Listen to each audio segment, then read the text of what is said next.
Here are the top stories for July 23rd. Senator Robin Padilla defended his remarks during the impeachment trial of Vice President Sara Duterte. In a Facebook post, he said prosecutors should focus on finding the truth and protecting the innocent, not just on getting a conviction. He added that the defense is there to uphold human rights and keep power in check. Padilla stressed that both the prosecution and defense help uphold justice. He said justice should stay neutral and not be swayed by politics or power. The post came a day after Padilla told the House prosecution panel to avoid being one-sided during the impeachment. His comment was criticized online. In response, House Lead Prosecutor Representative Gervil Luistro said their witnesses had no pending cases and that simply having a conviction does not automatically disqualify someone from testifying. At a press conference, House Lead Prosecutor Batangas 2nd District Representative Gervile Luistro said she was not able to fully explain her answers after Senators Robin Padilla and Pia Cayetano limited her responses to yes or no during Vice President Sara Duterte's impeachment trial on Wednesday, July 22nd.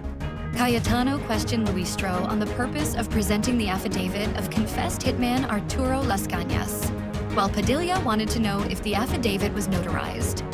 The prosecution said the affidavit was presented only to show the course of the NBI investigation, not to prove the truth of its contents. Luistro later asked to have her explanation included in the record, saying she was not first given a chance to provide context. She also pointed out that presiding officer Senator Francis Chiz Escudero had often reminded the court that the Las Cañas affidavit was accepted only to show what happened during the NBI investigation. Manibela continued its two-day transport strike on Thursday, July 23rd, with members gathering at Philcoa in Quezon City, while protests were held at more than 10 sites across Metro Manila. The group said it would later decide whether to extend the strike until Friday. The strike began as a protest against recent fuel price hikes and to ask for a 2 peso increase in the minimum jeepney fare. Manibela also asked the government to remove fuel taxes and called on the LTFRB to approve the fare hike to help drivers manage higher operating costs. Early Thursday, some commuters had trouble finding rides because there were fewer jeepneys on the road.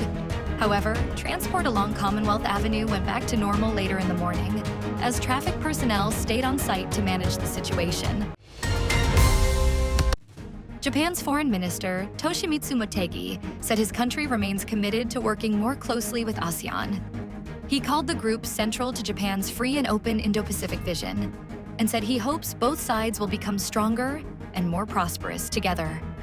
Motegi also opposed unilateral attempts to change the status quo by force or coercion, in an apparent reference to China, and urged that the Code of Conduct in the South China Sea be consistent with the United Nations Convention on the Law of the Sea.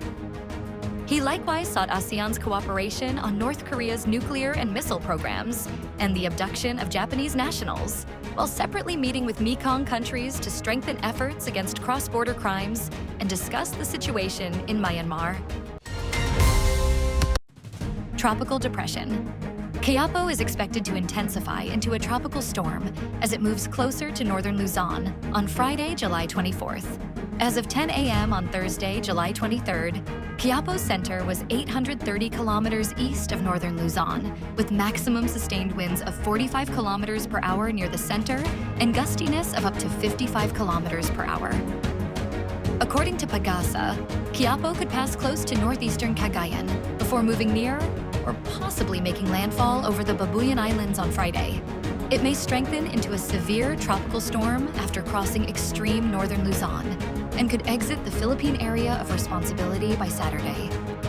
Signal number 1 remains in effect over Batanes, Cagayan, including the Babuyan Islands, Isabela, Apayao, Abra, Kalinga, parts of Mountain Province and Ifugao, Ilocos Norte, Northern Ilocos Sur, Northern Aurora, Northern Quirino, and Northern Nueva Vizcaya.